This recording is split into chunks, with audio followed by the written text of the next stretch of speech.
Hey hey! It's me again, Cecilia. This time around, I'll be drawing a character in a natural environment. I was originally planning on drawing Little Red Riding Hood in a forest setting, but as I continued to elaborate my sketch of the character, I slowly changed my mind and made her into an original character. I had been holding on to a skirt reference for a while now, and I've never had the opportunity to draw anything using it as an inspiration. So when I saw that I could use it here, I jumped on the occasion. The only element that remained in the picture that was a reference to Little Red Riding Hood was the basket.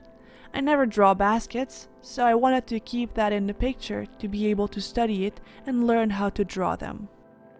I spent a great deal of time drawing the character without thinking of the background I was going to make, which is never the ideal when you're trying to make an illustration with a background. I find that sketching the character and the backgrounds in tandem is the ideal, and not what I did with this illustration here. Drawing the character and the background separately can create a weird dissonance between the size of the character and the objects surrounding it, and it can feel very uncanny and out of sync. This illustration was special, in the sense that I wanted to make like a simple, washed out watercolor type background that I'm a bit unfamiliar with. It was going to be very pale in comparison to the character, and I was unsure how I was going to do it, so I put it for later. I ended up abandoning that idea and instead went with a more standard forest setting that is much better defined. Luckily for me, I believe I managed to make the height difference between the character and her surroundings to be believable, despite the fact that the background was drawn after the character. Because I went with the opening of a forest for the setting, the trees could very well just be small and fragile compared to the character. Drawing these natural environment elements can be very challenging to do, and I still think I have much to improve on when it comes to drawing trees and other organic elements, which is exactly why I wanted to explore it more and make a video to study them. Natural elements are not smooth and perfectly straight, so to me, who is used to work more with straight lines for urban shots and indoor shots, it was definitely a challenge to do. I wanted to make sure the trees I drew in this particular illustration were as far from what I usually draw as possible, so I used several forest picture references as well as painting references. Now to move on to the line art part. I originally intended the drawing to have a very picture book inspired look, both on the line art and the coloring. Hence, I line arted in solid black, which I usually avoid doing. I later went back on that idea and colored the lines because I felt that keeping them black was too jarring and desaturated the piece a great deal, which I found took away from the illusion of a forest. In real life, there obviously aren't any contour lines, so to try and emulate more of that, I like to always give a certain color to my line art to make it blend in better and to make my drawings more harmonious. I started blocking out the colors like I always do, but then I remembered that I wanted to try out a new technique for that, one that I've seen many other people use. This technique consists of blocking out the major components of a drawing only in tones of gray. Blocking out the colors can become a real struggle, especially when you're unsure what colors to use right off the bat. The first shot of colors is almost always incorrect, at least for me. I always have to play around with the hues several times during the coloring process, even sometimes after having started shading. I don't think that changing the hue is a bad thing at all. It can vastly improve the drawing sometimes. But I wanted to see whether I can be more efficient about my color choices with a different process. So, here's my verdict. After having tried this grayscale way of blocking the colors, I came to the conclusion that yes, it is indeed easier and better to work with, and that is because you only have to worry about the tone, or the strength, of gray you choose as opposed to a whole plethora of other factors when using actual different colors. Matching colors together without having a predetermined idea of what shade of colors go together well and make the drawing believable is tough. Very tough. So the grayscale eliminates that problem and largely accelerates the process, I find. I will, from this point on, start to use this technique when coloring for illustrations of this scale. Moving on to the shading, I wanted to paint a late sunset. You know, when the sun is almost completely down and it's no longer super bright and all kinds of deep orange colors. But it was harder than I expected to find references of that. Maybe I didn't use the right keywords to search, but anyways, I did not find the color reference picture that I was looking for, so I used some previously mentioned paintings to help me draw the sunset.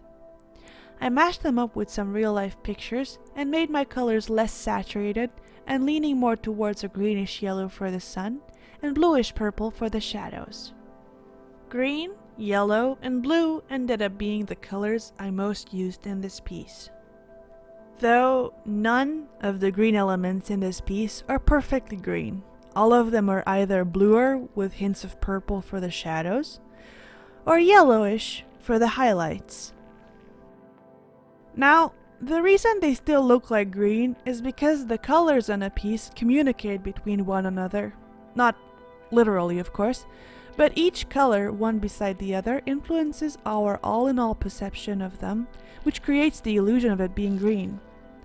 If I were to take this green out of context, it would look like an ugly khaki green-yellow, but in the piece itself, you don't perceive it as such because of everything else that surrounds it. Art and coloring pieces of art is, well, a game in a sense that can trick your eyes' perception of color. It's sort of a magic trick in a sense. The contrast between the warmth of the sun and the coldness of the shadows was a very important thing to establish for this piece, since this is meant to emulate a late sunset where the night is already starting to settle in. From what I could observe on pictures of sunsets or even sunrise, and also just by using my own sense of logic, this kind of warm-cold contrast is always an important point in those moments of the day when it is not cloudy or rainy, in which case the scenery would be much blander in color because, of course, the clouds would hide the sun and the source of light would not nearly be as powerful as when it isn't cloudy. These all sound like logical things to note, and is probably something most people would go, "Well yeah, obviously." But when you need to make an illustration and you're actively trying to learn something, analyzing and trying to properly understand even simple concepts can help a great deal and are often very helpful building blocks that come in handy later when you're trying to learn something more complex in nature. I will probably always talk about how important references are. Without them, how are you supposed to know how to shade tree trunks or leaves? Which, by the way, are both things I find I need to get better at. That's why I used a lot of real-life references, as well as a lot of stylistical references, to see how I can translate these things the best into my drawing. I shaded the background and the character as two different entities because I wanted to see whether the background could stand on its own 2 feet.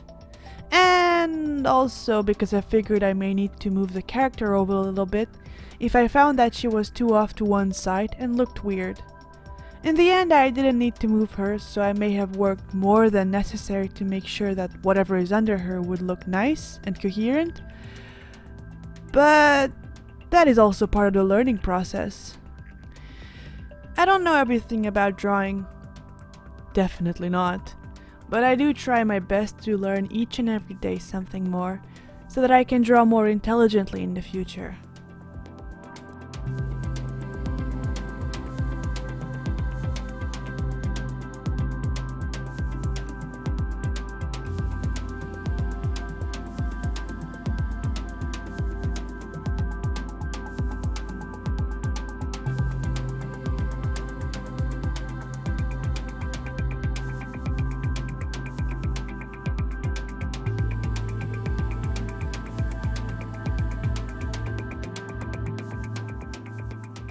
I tried to not have too many effects layered on top of the illustration.